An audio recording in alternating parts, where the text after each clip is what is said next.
अच्छा, तो special theory of relativity हमने अभी तक जो पढ़ी है वो हमने स्पेस और टाइम को अलग-अलग नोटेशंस में लिखा है। आल्दो कि हमने स्पेस टाइम को एक कम्पैक्ट फॉर्म में देखा और रिलेटिविटी का मैसेज ही यही है कि स्पेस और टाइम अलग नहीं है, वो कंबाइंड एक चीज़ है और उसके अंदर डायनामिक्स होती है, पार्टिकल्स की डायनामिक्स उसमें होती है और आप इन दोनों को इक्वल फुटिंग पे ट्रीट करते हैं।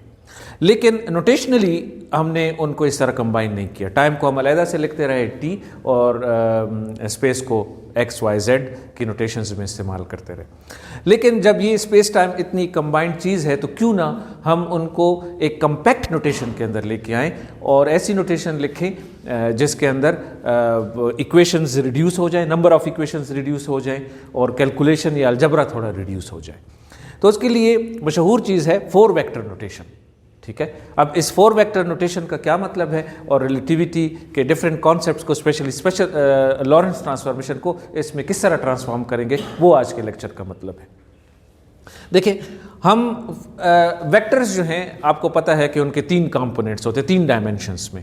फिजिकली इनका मतलब ये है, वैसे तो जो नंबर ऑफ डायमेंशंस हैं मैथमेटिकली वो कुछ भी हो सकती हैं, लेकिन हमें नज़र आता है कि हमारे पास स्पेस की 3 डायमेंशंस हैं। उनको हम यूजुअली एक्स वाई जेड से डिनोट करते हैं। ठीक है, और टाइम तो हम एज अ डायमेंशन ले ही नहीं रहे थे, वो तो एक पैरामीटर के तौर पर इंटर होता था और वो डायमेंशन का रोल प्ले नहीं करता था। लेकिन स्पेशल रिलेटिविटी ने ये कहा कि टाइम भी एक डायमेंशन है, वो 4th डायमेंशन है। तो अब जो वेक्टर हम रिलेटिविटी में लिखेंगे, जाहिर बात है कि उसके 3 कंपोनेंट्स तो नहीं हो सकते ना, उसके तो फिर 4 कंपोनेंट्स होंगे। ठीक है, एक x, एक y, एक z और एक t, इस तरह 4 कंपोनेंट्स होंगे, 4 कंपोनेंट। तो इसलिए हमारे पास जो वेक्टर्स हैं वो 4 कंपोनेंट्स उसके आएंगे हमारे पास, राइट। तो ये 4 कंपोनेंट्स हम किस तरह आपस में लिखेंगे ये देखना है। सबसे पहली बात तो ये है कि हम 4 वेक्टर्स के लिए जो नोटेशन यूज़ करेंगे, यूजुअली हम उनके लिए ये सुपरस्क्रिप्ट की नोटेशन यूज़ करते हैं। यानी जो हमारे पास लेटर आता है या सिंबल आता है, एक्स फॉर एग्जांपल अगर हम यूज़ करें तो उसके ऊपर एक सुपरस्क्रिप्ट लगाते हैं। ये पावर नहीं है, ये सुपरस्क्रिप्ट है। इस x0 का मतलब ये है कि ये टाइम कंपोनेंट है। ठीक है, और यहाँ आप देख रहे हैं कि इसको ct के बराबर है। अब इसमें भी गौर से देख लें कि ये ct क्यों है। इसलिए कि बेसिकली तो इस तरफ जो डायमेंशन है वो लेंथ है। अब फिजिक्स में डायमेंशनली तो एक इक्वेशन को करेक्ट होना चाहिए ना, जो डायमेंशन एक तरफ है वो इक्वेशन की दूसरी तरफ भी होनी चाहिए। अब लेफ्ट साइड पे आप देखें तो डायमेंशन जो है वो आपके पास लेंथ की डायमेंशन है, x है ना, और राइट साइड पे अगर टाइम है तो टाइम तो नहीं हो सकता, फिर तो गलत हो जाएगा कि एक तरफ लेंथ है और एक तरफ टाइम है। तो अगर इस तरफ लेंथ है तो इधर भी लेंथ होनी चाहिए।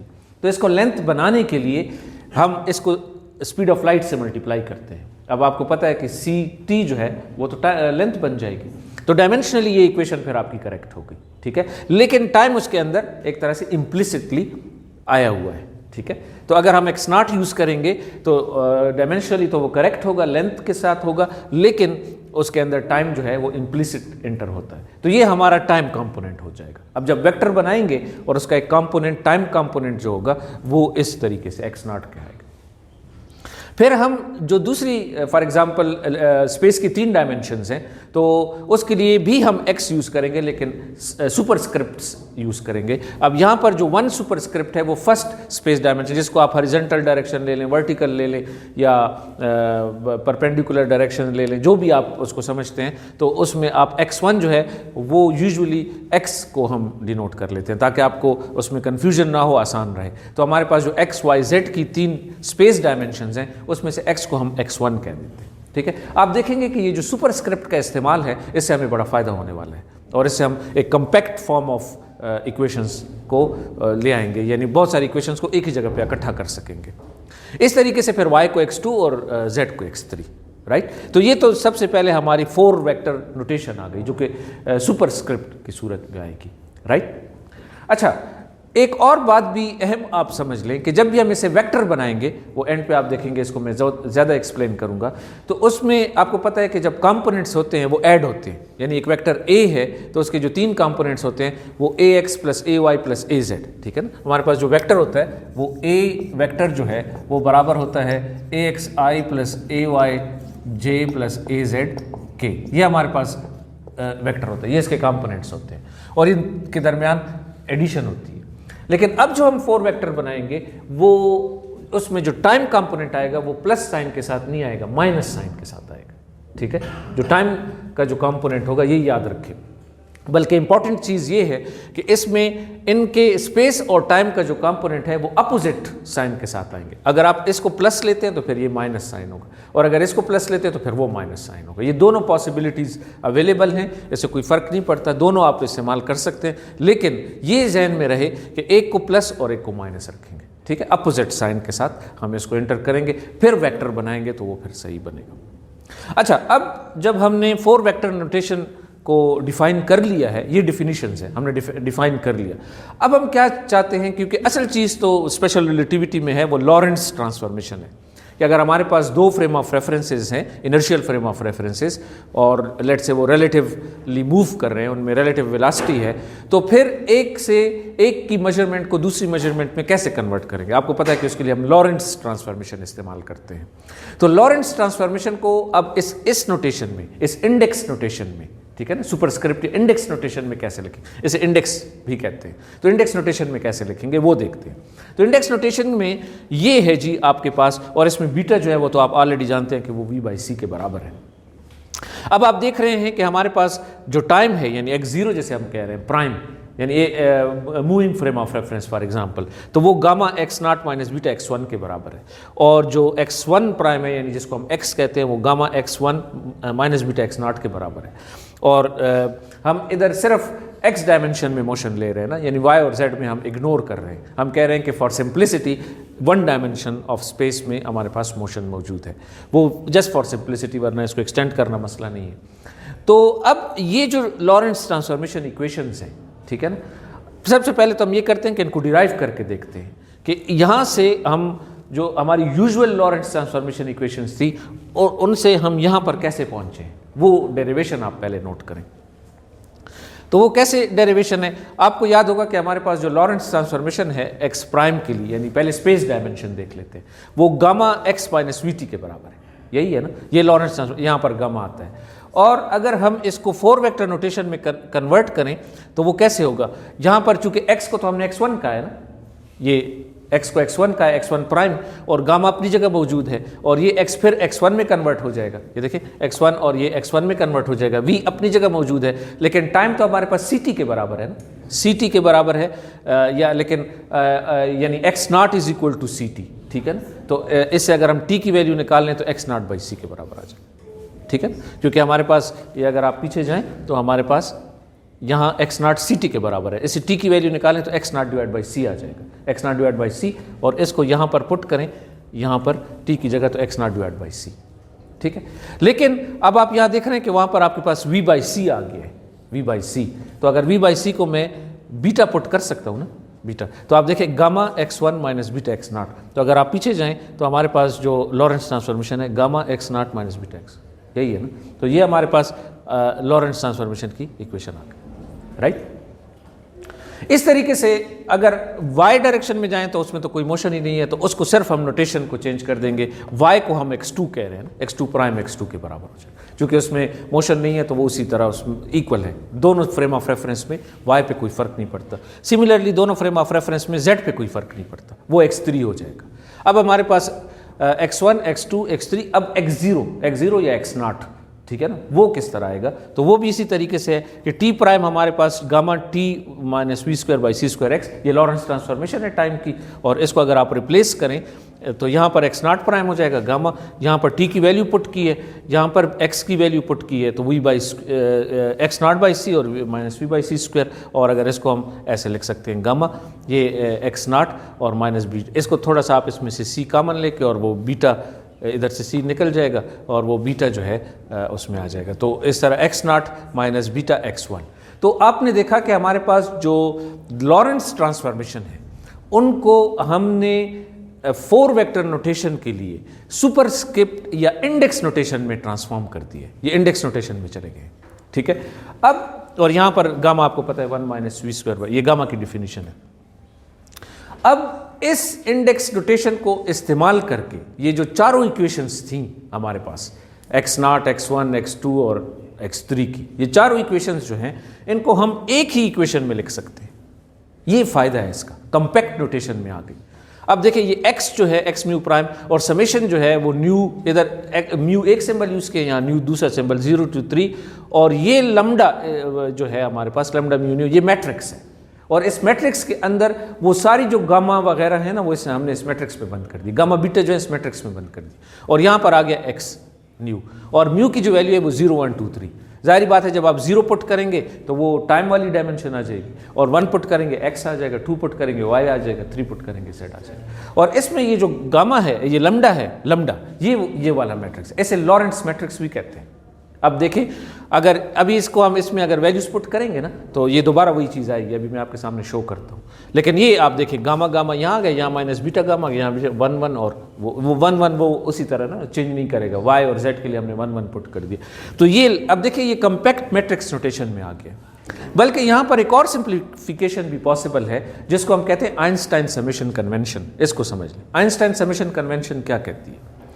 वो ये है कि अगर आपके पास किसी भी इक्वेशन में एक इंडेक्स 2 दफ़ा आए, और एक दफ़ा सुपरस्क्रिप्ट में और एक दफ़ा सबस्क्रिप्ट में, 2 दफ़ा आए लेकिन रिपीटेड इंडेक्स हो, एक दफ़ा सुपरस्क्रिप्ट में और एक उसी इंडेक्स पे समेशन हो रही है ना, इसको इसमें से इंडेक्स से इसको पहले समझ लें। इसमें ये जो म्यू है ना, इसको हम फ्री इंडेक्स कहते हैं। ये हमें वो कंपोनेंट बताता है। मसलन x म्यू x0 तो टाइम कंपोनेंट आ गया, x1 तो x कंपोनेंट आ गया, लेकिन ये जो न्यू है ना, ये हमें कंपोनेंट नहीं बताता, ये हमें बताता है कि इसके ऊपर सम करना है। आपको याद है ना कि गामा इंटू टी माइनस उसके अंदर सम था ना, 2 टर्में थी, तो वो 2 टर्मों को सम करता है, ये जो इंडेक्स है। और आइंस्टाइन ने ये डिस्कवरी की थी, या एक सिंबल या एक नोटेशन बनाई थी कि अगर जब भी एक इंडेक्स रिपीट हो रहा हो और एक दफ़ा सबस्क्रिप्ट में हो, एक दफ़ा सुपरस्क्रिप्ट में हो, तो उसके ऊपर एडिशन होगी, समेशन होगी, तो फिर आप इस समेशन को बस इम्प्लिसिट समझे और ये सम का साइन ना लिखें, ठीक है ना। यानी इसको हम सिंपल ये इसको रिमूव कर सकते हैं यहाँ से, लेकिन हमारे जहन में होगा ऑलरेडी कि जब भी रिपीटेड इंडेक्स आएगा तो उसको हम सम समझेंगे। इसको कहते हैं आइंस्टाइन समेशन कन्वेंशन, कि ये कन्वेंशन है कि जब भी किसी इस तरह की नोटेशन में इक्वेशन में एक इंडेक्स रिपीट हो रहा हो तो बस उसके ऊपर सम इम्प्लिसिट होता है, वो उसके ऊपर सम पहले से मौजूद होता है, वो भी हम इस्तेमाल करें तो और भी इक्वेशन सिंपल हो जाएगी। अब हम आगे इसी कन्वेंशन को इस्तेमाल करेंगे। बहरहाल अगर आप देखना चाहते हैं कि ये वाली जो इक्वेशन है इससे ये मैट्रिक्स फॉर्म आती है कि नहीं, तो ये अभी देखते हैं। वो जो हमने अभी मैट्रिक्स लिखा है, इसमें अगर हम वो मैट्रिक्स की वैल्यू पुट करें, लेकिन आपको याद होगा कि गामा 0 0 गामा 1 1 ये गामा के बराबर है, ऐसी है ना। ये मैट्रिक्स अगर आप देखें, ये गामा 0 0 है ना, लैम्डा 0 0 है ना, सॉरी लैम्डा 0 0 ये मैट्रिक्स है ना। इसमें ये रो और कॉलम, तो ये 0 रो 0 कॉलम, यानी फर्स्ट रो को हम 0 से डिनोट कर रहे हैं ना, तो ये लैम्डा 0 0 है, ठीक है ना, इस तरह है ना। ये लैम्डा 1 1 है, ये लैम्डा 2 2 है, ये लैम्डा 3 2 है, और ये लैम्डा 1 0 है, एंड 1 2 एंड सो ऑन। तो इसमें अगर आप इसको हम नाम दे दें तो लैम्डा 0 0 लैम्डा 1 1 ये गामा के बराबर है, और लैम्डा 1 0 और लैम्डा 1 0 ये माइनस गामा बीटा के बराबर है, ठीक है, वो सिमेट्रिक मैट्रिक्स था ना। और लैम्डा 2 2 और लैम्डा 3 3 ये 1 के बराबर है, और बाकी सब 0 है, ऐसी है ना। तो ये उसके कंपोनेंट्स या वो जो इंडेक्स के एलिमेंट्स हैं, वो ये इंडेक्स के एलिमेंट्स, सॉरी मैट्रिक्स के एलिमेंट्स हैं। ये जो मैट्रिक्स है ना उसके एलिमेंट्स को मैंने लिख दिया, और इसके अलावा बाकी सब 0 हैं, ठीक है। अब अगर ये आप यहाँ पर पुट करें, यहाँ पर पुट करें, यानी म्यू की वैल्यू आप पहले 0 पुट कर दें, और यहाँ पर म्यू 0 है और इसके ऊपर समेशन होगी ना। अगर म्यू एक म्यू की वैल्यू के लिए ये न्यू 0 से 3 तक जाएगा, यानी अगर जब मैं म्यू को 0 पुट करता हूँ तो न्यू क्या होगा, 0 0, फिर 1 1, फिर 2 2, फिर 3 3, ऐसे होगा ना। फिर उसके बाद अगर म्यू की वैल्यू फिर मैं 1 पुट करता हूँ तो फिर वो सारी एडिशन होगी, फिर जब 2 पुट करता हूँ फिर सारी एडिशन होगी, 0 से 3 तक की एडिशन होगी। इसको अगर आप हटा भी दें तो फिर भी आप आइंस्टाइन समेशन कन्वेंशन में, तो अगर ये जो आप अभी इनकी वैल्यूज़ पुट करें, यहाँ से इनकी वैल्यूज़ पुट करें, तो आपके पास वही लॉरेंट्ज ट्रांसफॉर्मेशन आ जाएगी। यानी वो जो कम्पैक्ट नोटेशन से फिर इसको खोला है हमने, ओपन किया है। तो अगर आप इसको ओपन करें और यहाँ पर ये लैम्डा की ये वाली वैल्यूज़, यहाँ पर लैम्डा की वैल्यू पुट करें, मसलन x में पुट करें, तो लैम्डा 0 0 आपको पता है कि वो गामा के बराबर है, तो ये गामा हो जाएगा, कुछ इसमें ज़ीरो हो जाएंगे और कुछ बीटा के बराबर आ जाएंगे, और इस तरह यहाँ ये बीटा के बराबर आ जाएगा और minus gamma beta, gamma common ले लेंगे और वो वही चीज़ वहाँ पर, वही लॉरेंस ट्रांसफॉर्मेशन। अगर आप इसको ओपन करेंगे, एक एक को आप ओपन करें तो इस तरह ये आपके पास आ जाएंगे। तो इस तरीके से हमने क्या किया है कि इस 4 वेक्टर नोटेशन को इस्तेमाल करके लॉरेंस ट्रांसफॉर्मेशंस को एक कम्पैक्ट, ये बस सारी रिलेटिविटी है, ये स्पेशल थ्योरी ऑफ रिलेटिविटी है, ये equation special theory of relativity या लॉरेंस ट्रांसफॉर्मेशन आ गई, और इसी को फिर हम यूज़ करते हैं। तो ये कम्पैक्ट नोटेशन है और उसके अंदर अलजबरा करना बड़ा आसान हो जाता है, नई इक्वेशंस डिराइव करना बड़ा आसान हो जाता है, क्योंकि बस आपको ये वरी नहीं है कि एक्स क्या कह रहा है, वाई क्या कह रहा है, टाइम क्या कह रहा है, बस नहीं, वो सब कुछ इसके अंदर बंद है, तो फिर इस्तेमाल करना इसका ईजी हो जाता है। अच्छा जी, अब हम जाते हैं एक बड़ी इंपॉर्टेंट चीज़ स्पेशल रिलेटिविटी के अंदर, वो आपको याद होगा कि हम इंटरवल की बात करते थे कि टाइम इंटरवल और स्पेस इंटरवल ये एब्सोल्यूट नहीं है, टाइम अलग से एब्सोल्यूट नहीं है और स्पेस अलग से एब्सोल्यूट नहीं है। हाँ, इनकी कम्बिनेशन जो है वो एब्सोल्यूट है, और एब्सोल्यूट को यहाँ जो हम लफ्ज़ इस्तेमाल करते हैं वो इन्वेरिएंट कहते हैं, कि जब आप एक फ्रेम ऑफ रेफरेंस से दूसरे फ्रेम ऑफ रेफरेंस में जाएंगे तो टाइम तो डायलेट हो जाएगा, लेंथ तो कंट्रैक्ट हो जाएगी, लेंथ चेंज हो जाएगी, लेंथ का इंटरवल चेंज हो जाएगा, टाइम का इंटरवल चेंज हो जाएगा। लेकिन याद रखें कि एक ऐसा इंटरवल मौजूद है जो चेंज नहीं होगा।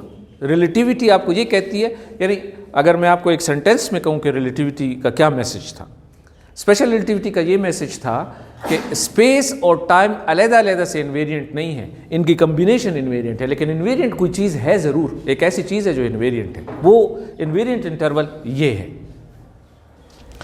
और उस इंटरवल देखें, ये है टाइम का स्क्वायर, स्क्वायर पे आता है ना, Pythagoras theorem type of Pythagoras, ये टाइम इंटरवल है और ये स्पेस इंटरवल, देखिए साइन नेगेटिव है, ये प्लस है तो ये माइनस है, ठीक है। ये टाइम इंटरवल है, ये स्पेस इंटरवल है, ये एस फ्रेम ऑफ रेफरेंस पे है, या समझ लें कि रेस्ट फ्रेम ऑफ रेफरेंस में, और ये मूविंग फ्रेम ऑफ एक्स, लेकिन दोनों बराबर हैं। अब हो सकता है कि ये एक्स नॉट इस एक्स नॉट प्राइम के बराबर ना हो, ये x1 प्राइम इस x1 प्राइम के बराबर नहीं है, x2 प्राइम के बराबर नहीं है, टर्म बाय टर्म आपस में बराबर नहीं है, लेकिन the whole combination is equal.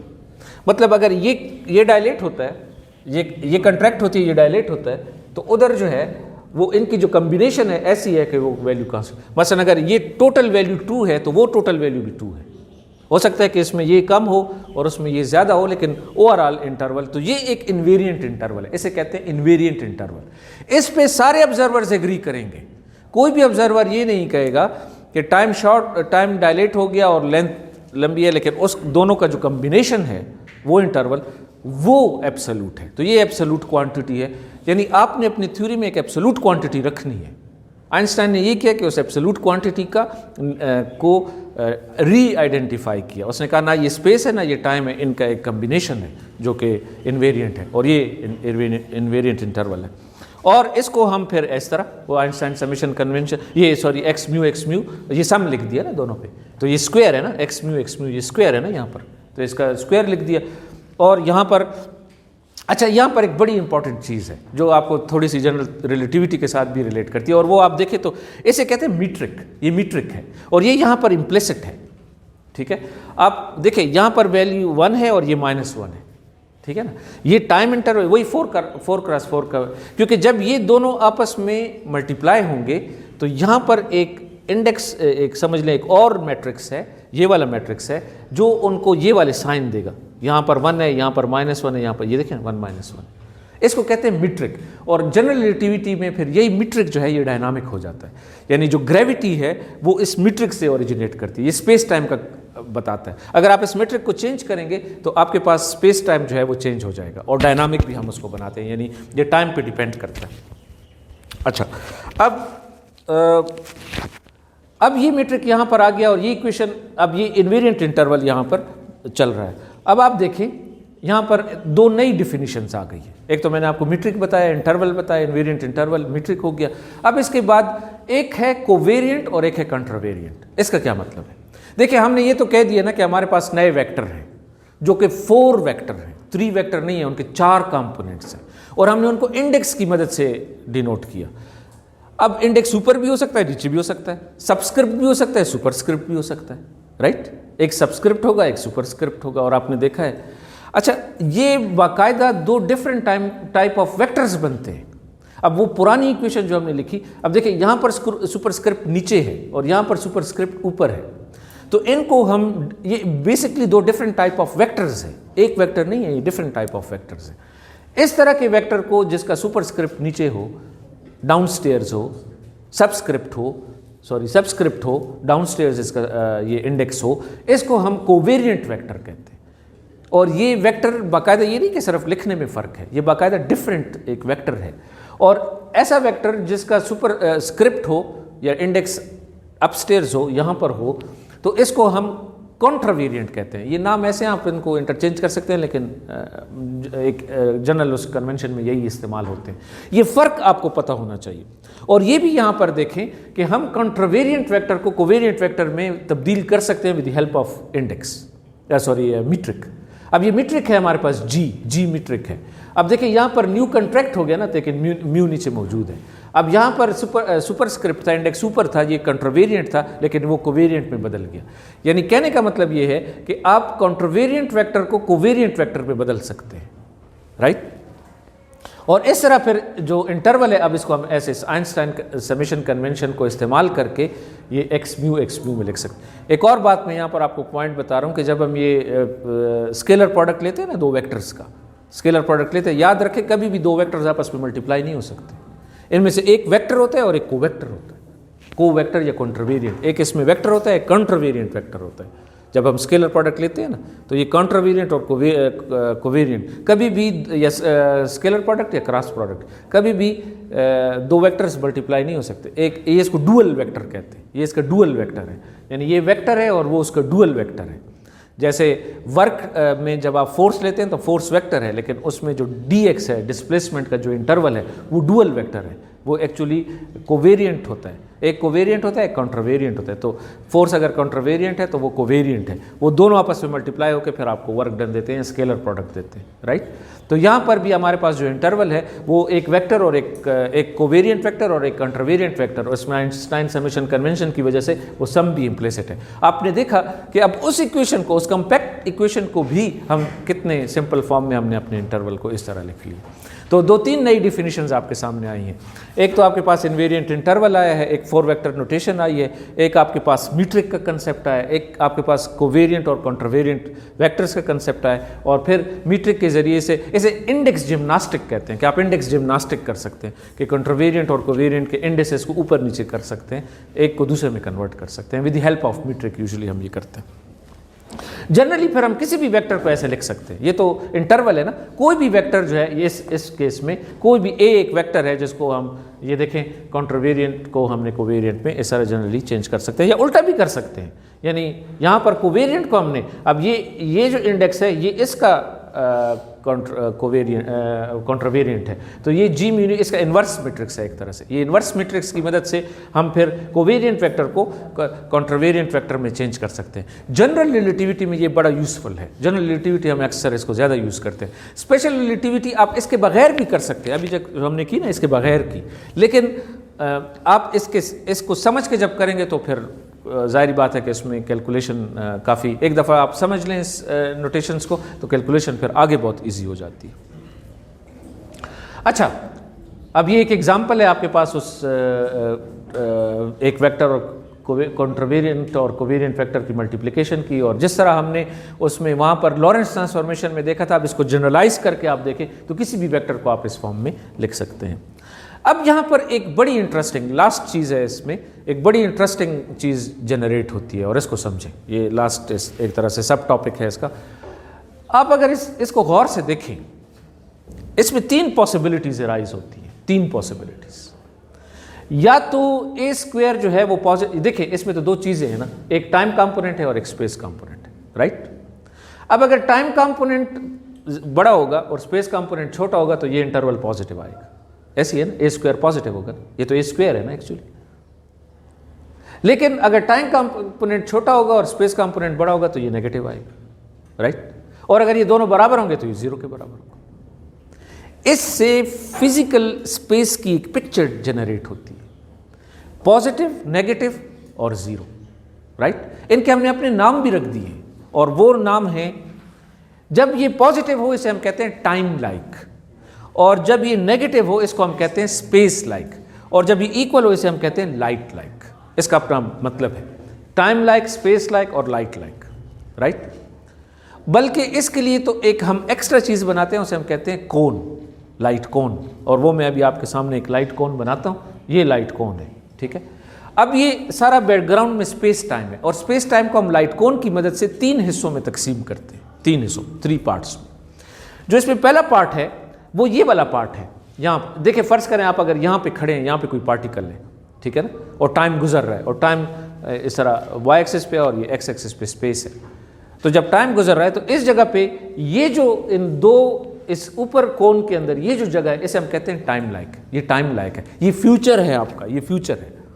क्योंकि कोई भी पार्टिकल जो है वो स्पीड ऑफ लाइट के साथ तो मूव नहीं कर सकता, तो वो इसके अंदर रहेगा। तो ये नीचे ये जो है ये पास्ट है, यहाँ पर ये प्रेजेंट है। और ये जो मैं आपको कह रहा था कि स्पेशल रिलेटिविटी की एक ज्योमेट्रिकल इंटरप्रिटेशन है और वो ज़्यादा पावरफुल है या ज़्यादा क्लियर है, वो इसी लाइट कोन से फिर हम बनाते हैं कि यहाँ पर आप खड़े हैं, यहाँ पर कोई पार्टिकल है, ये प्रेजेंट है, और इससे पीछे ये पास्ट है, लेकिन है ये टाइम लाइक। ये कोन के अंदर जो है ये टाइम लाइक है, और उसके ऊपर जो है वो फ्यूचर है, ठीक है। जबकि दूसरी तरफ आप देखें तो ये जो है ये ए स्क्वायर जहाँ पर नेगेटिव है, जहाँ पर इसका मतलब है कि स्पेस टाइम से बड़ा है, यानी यहाँ पर आप जब जाएंगे तो आप स्पीड ऑफ लाइट से ज़्यादा फास्ट जाएंगे। अगर आप स्पीड ऑफ लाइट से कम ट्रेवल कर रहे हैं तो आप इस जगह पे रहेंगे, इस जगह पे रहेंगे। लेकिन अगर आप स्पीड ऑफ लाइट से फास्ट जा रहे हैं तो फिर आप इधर आ जाएंगे। इसको ये फिजिकली एक्सेसिबल रीजन नहीं है, क्योंकि nothing can travel faster than light. तो इस रीजन में आप नहीं आ सकते, ये फॉरबिडन रीजन है।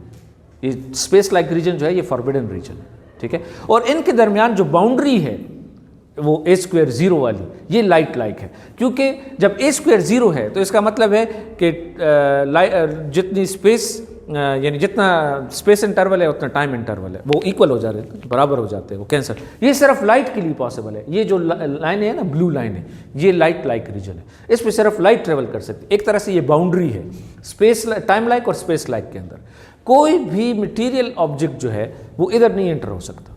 फिर इस पर बड़ी साइंस फिक्शन भी बनी है कि अगर आप इधर एंटर हो जाएं तो ये टाइम ट्रेवल का कॉन्सेप्ट यहाँ पे आता है। If something can travel faster than light, तो आप इधर चले जाएंगे और इधर आप फ्यूचर या पास्ट में चले जाएंगे, फ्यूचर में चले जाएंगे या पास्ट में चले जाएंगे। तो इस तरीके से वो, लेकिन हमने अपने पूरे स्पेस टाइम को 3 हिस्सों में तकसीम कर दिया है with the help of that metric interval. आपने देखा ना कितना यूजफुल हुआ।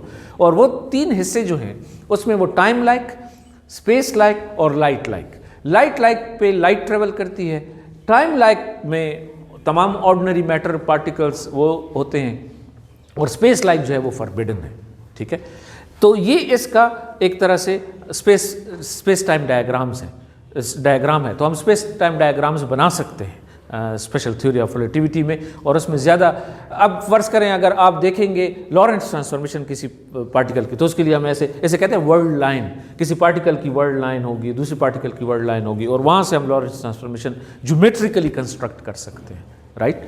लेकिन एटलीस्ट आपको इतना पता हो कि space like, time like, light like इनका क्या मतलब है और कहाँ कहाँ एक्सेसिबल है और कहाँ पर नहीं, तो वो एटलीस्ट हमें पता हो। तो आज के लेक्चर में हमने जो चीज़ें देखी उसमें हमने 4 वेक्टर नोटेशन डेवलप की, फिर उसके ऊपर हमने जाकर कम्पैक्ट नोटेशन में हम ले गए, सुपरस्क्रिप्ट या इंडेक्स नोटेशन में ले गए। फिर हमने इन्वेरिएंट इंटरवल देखा कि किसको इन्वेरिएंट कहते हैं, और कंट्रावेरिएंट, कोवेरिएंट वेक्टर्स देखे, मीट्रिक की मदद से उनको एक दूसरे में कन्वर्ट कैसे करते हैं वो देखा, और आखिर में हमने स्पेस टाइम को 3 हिस्सों में तकसीम करके लाइट कोन की मदद से लाइट लाइक, टाइम लाइक और स्पेस लाइक रीजन्स को डिफाइन किया, ठीक है। Thank you. क्वेश्चन हो तो पूछें। सर ये स्पेस टाइम को डिनोट करते हैं क्या चीज़, क्या स्पेस टाइम को डिनोट करते क्या चीज़ स्पेस टाइम पर? A2 ये जो ए वेक्टर लिखा हुआ था, नहीं ये वाला, ये तो इंटरवल है ना, ये तो इंटरवल है, स्पेस टाइम इंटरवल है। क्योंकि आपने पाइथागोरस थ्योरम पढ़ा है ना, तो किसी भी राइट एंगल ट्रायंगल में दो पॉइंट्स के दरमियान, 2 पॉइंट्स, ये एक पॉइंट ये है और एक पॉइंट ये है, इनके दरमियान जो डिस्टेंस है वो डिस्टेंस फार्मूले से आता है, एक तरह से पाइथागोरस थ्योरम है। तो ये आप अगर आपका इसको बेस समझ लें, इसको परपेंडिकुलर समझ लें, इसको हाइपोटेन्यूज समझ लें, तो hypotenuse square is equal to base square plus perpendicular square. तो अगर आप परपेंडिकुलर को टाइम समझ लें और इसको बेस को आप स्पेस समझ लें, तो इन दोनों के स्क्वायर से ये बनता है ना। लेकिन ये अपोजिट साइन से, सो टू से अपोजिट साइन से एंटर होगा, तो अपोजिट साइन से एंटर होगा, तो इसलिए ये आपके पास ये एच जो है ये एक तरह से ये ए स्क्वायर है, यानी टाइम इंटरवल है, सॉरी स्पेस टाइम इंटरवल है। तो ये स्पेस टाइम इंटरवल जो है ये डिटरमिन करता है कि आप किस रीजन, तो इस तरह स्पेस टाइम को हमने जो डिवाइड किया ये बेस्ड ऑन इंटरवल डिवाइड किया है, तो ये स्पेस टाइम इंटरवल है बेसिकली। हाँ, इस तरीके से, मतलब ये जैसे मैं आपको कह रहा हूँ कि हम इसकी एक पावरफुल डिफिनीशन या पावरफुल अंडरस्टैंडिंग जो है वो ज्योमेट्रिकल अंदाज में कर सकते हैं। जब हम लेंगे एक ऑब्जर्वर ले लें, एक फ्रेम ऑफ रेफरेंस एस ले लें, एक एस प्राइम ले लें, वो रिलेटिव मोशन में हो, और एक एक इंटरवल को देखें, दूसरे इंटरवल को देखें, उनकी वर्ड लाइन्स कंस्ट्रक्ट हों और उनको ज्योमेट्रिकली कनेक्ट कर सकते हैं। ये है वो ज़्यादा आपको सही इनसाइट आपको स्पेशल रिलेटिविटी। अभी जो हमने जितनी की ये अलजेब्राइक मेथड से की है, फार्मूले देखें और ये सारा कुछ किया, लेकिन रियल अंडरस्टैंडिंग फिर उसकी वहाँ से भी बनती है। ओके जी, थैंक यू।